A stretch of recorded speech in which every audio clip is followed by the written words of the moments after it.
everyone, welcome to the Practical Gardener.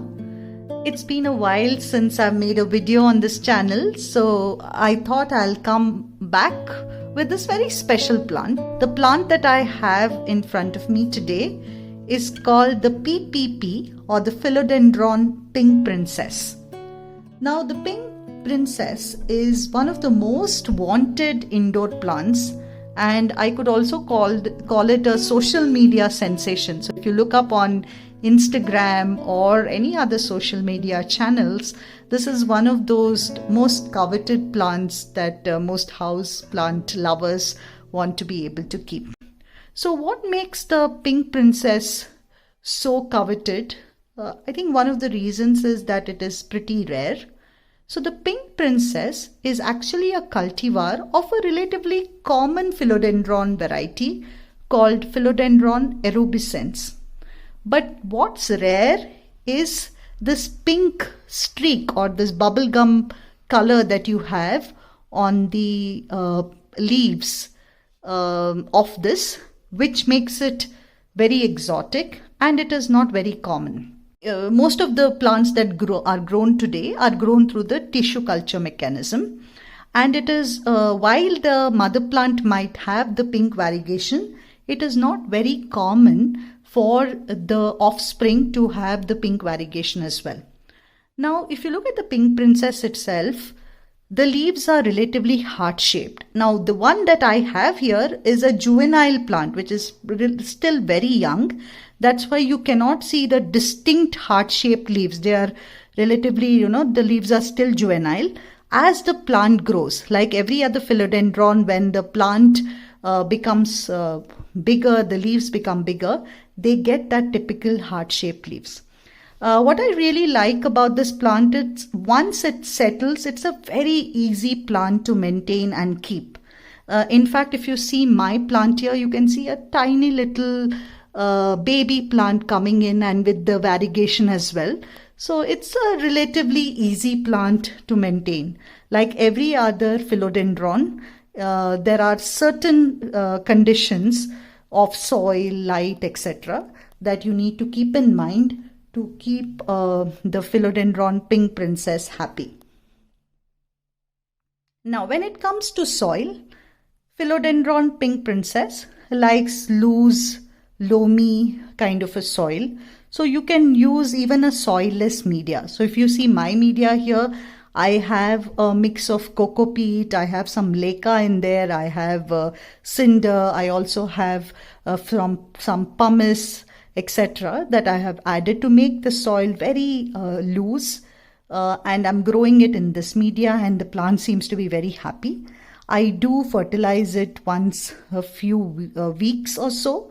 What's most important for PPP is light conditions. And this is not just for Philodendron Pink Princess, but for any variegated plant. The variegation is due to the lack of chlorophyll. Okay, so the green part of it is where the leaf has chlorophyll.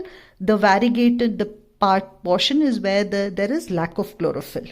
So the plant does require bright light to be able to kind of keep up this variegation, right? Because the rest of the green part has to compensate for the lack of chlorophyll in the variegated part. So you require bright light to be able to keep up the variegation. But on the other hand, if you give it direct light, since the variegation does not have chlorophyll, there is a higher tendency for the leaves to burn. So that is why with every variegated plant, it becomes extremely important to maintain the right balance of light. That is, do not keep the plant in direct light, but at the same time give it bright light so that it can maintain and retain its variegation. So if you do not give it enough light, if you keep it in low light conditions, it will go back to the green color and you might lose the variegation on the plant.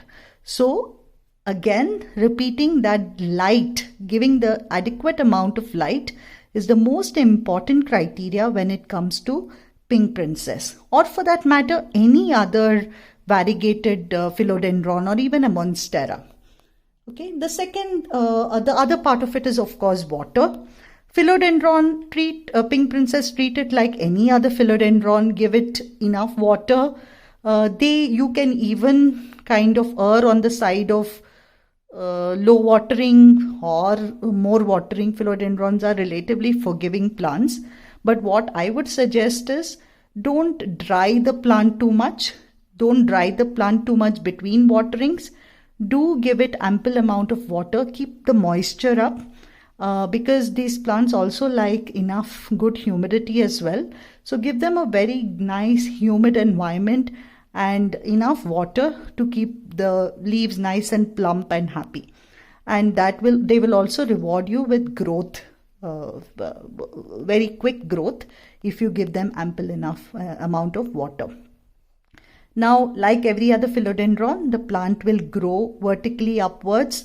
As it grows up and matures, the leaf sizes also will increase, and you should give it some kind of support. It could be a moss pole, it could be any other support, even a string attached, so that it can grow across and get enough support to be able to spread well.